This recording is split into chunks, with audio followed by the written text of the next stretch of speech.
Hello, everyone. I will be covering Role A for the topic of neurocognitive disorder due to traumatic brain injury.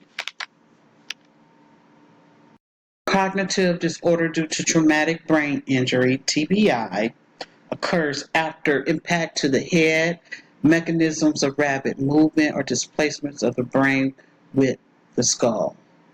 Traumatic brain injury will present immediately after the injury to the brain or immediately after consciousness is recovered and persists past the acute post-injury period.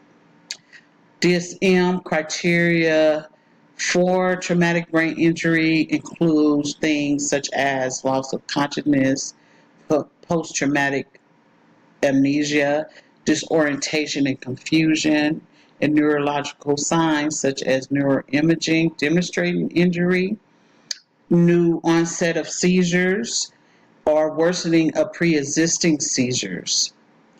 Over 1 million traumatic brain injury result in emergency room visits a year in the United States, and over half of those injuries are usually males.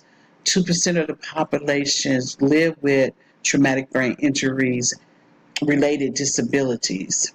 The most common of these injuries are due to auto accidents, falls, and being struck on the head. Contact sports are being recognized as sources of mild traumatic brain injuries.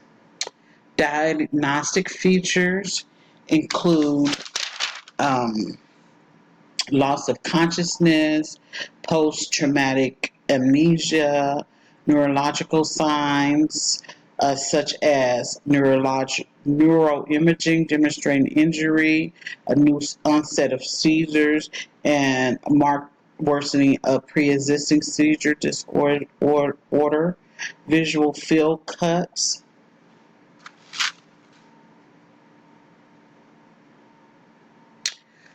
Associated features include disturbance in emotional function, which can include irritability, easy to frustrate, tension and anxiety, affective liability. Personal changes can include disinhibition, empathy, suspiciousness, and aggression. Physical disturbance can include headache, fatigue, sleep disorders, vertigo or dizziness, tendinitis or hyperconsciousness, photosensitivity, amnesia, reduction, tolerance to psychotropic medication.